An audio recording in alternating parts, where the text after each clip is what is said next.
mesdames et messieurs, public qui se presse donc maintenant à la salle Anatole France pour faire le tour un petit peu de toutes les associations, qu'elles soient culturelles, sportives, à vocation sociale, humanitaire, citoyenne, vraiment économique bien sûr, donc présente donc sur ce site.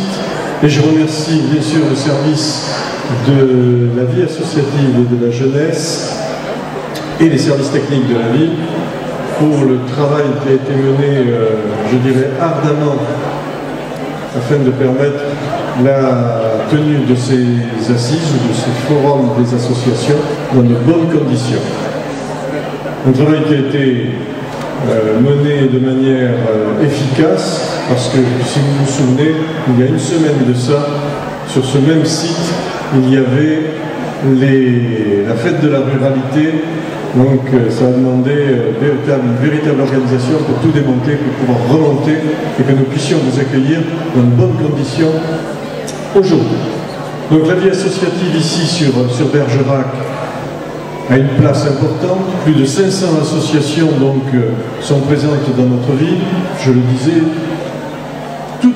toutes les compétences, que ce soit en matière sportive, culturelle, économique, sociale, humanitaire, sont réunies ici et donc participent bien évidemment à la vie bergeracoise.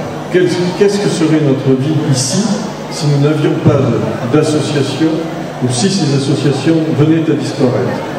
Nous serions une société, une ville dortoir où des gens vivraient sans lien, sans relation, avec une absence totale de convivialité et de lien social. Ce serait terrible.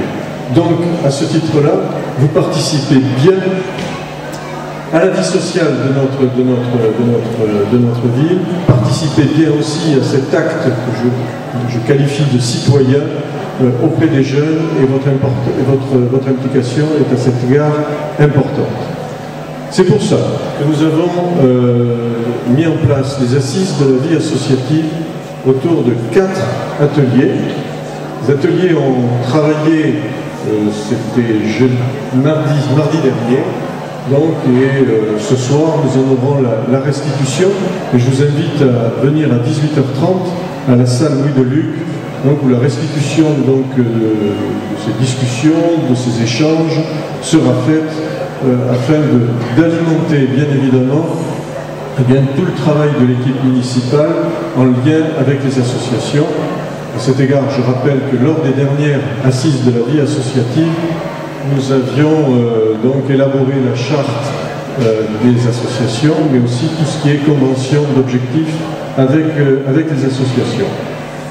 Donc nous avons souhaité en donner un prolongement et ces assises de la vie associative en sont la concrétisation. Et donc dès ce soir, je sais que le travail qui a été mené dans les différents ateliers a été particulièrement riche et productif.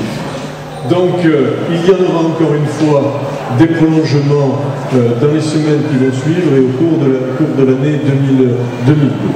Nous souhaitons bien évidemment que cette vie associative particulière à Bergerac, je tiens à le souligner, parce qu'on ne retrouve pas dans d'autres villes, que ce soit dans d'autres villes du département, voire dans d'autres villes de notre région Aquitaine, une telle vitalité et une telle envie de faire des choses à l'échelle de notre collectivité. Donc il est important pour nous de pouvoir fédérer, de pouvoir bien évidemment réunir les différents acteurs, notamment pour des manifestations, et on l'a vu sur certaines manifestations, où en mutualisant les moyens, eh bien, ça a participé d'une certaine manière à la réussite de la manifestation. Je le rappelais ce matin, la fête de la ruralité en était l'exemple le plus flagrant. Il n'était pas évident de faire travailler ensemble différentes catégories socio-professionnelles, différentes associations.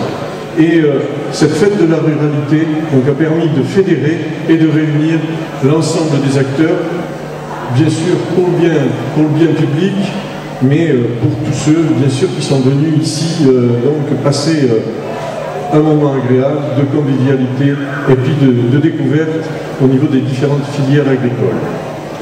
Près de 35 000 visiteurs, c'est énorme, le nombre de personnes qui ont défilé donc ici sur le site de Pic-Cailloux.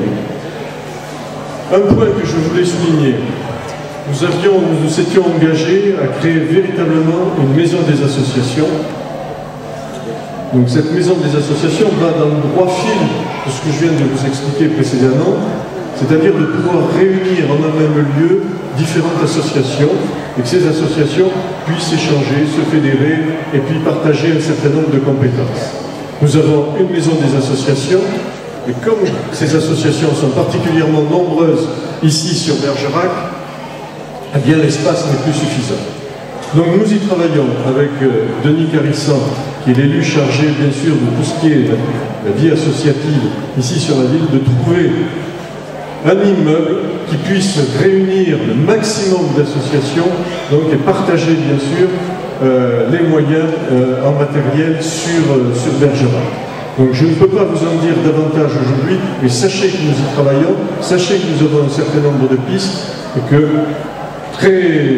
dans l'année 2012, très certainement, nous pourrons à cet égard vous donner toutes les informations concernant ce lieu où pourront s'implanter et se réunir les différentes associations. Je ne vais pas être plus long, je voulais une nouvelle fois donc, féliciter toutes et tous ici présents pour cet engagement, ici sur la salle Anatole France et derrière sur le site de Pic-Cailloux. Votre spontanéité manifeste lorsque nous vous avons proposé de vous réunir. Bien évidemment, ce souci de mieux faire connaître votre association, et je crois qu'aujourd'hui et ce week-end, eh bien, cette volonté sera réalisée, votre engagement militant et bien évidemment votre participation très active à la richesse, à la vie de notre ville. On le dit aujourd'hui, Bergerac bouge, je le disais tout à l'heure lorsqu'on m'a interviewé, écoutez, la belle endormie est en train de se réveiller et se réveille bien, donc c'est aussi grâce à vous et je tenais vraiment à vous en remercier. Encore une fois, bravo, merci à toutes et à tous d'être présents et bon forum ici à Bergerac et faites-le savoir un petit peu partout.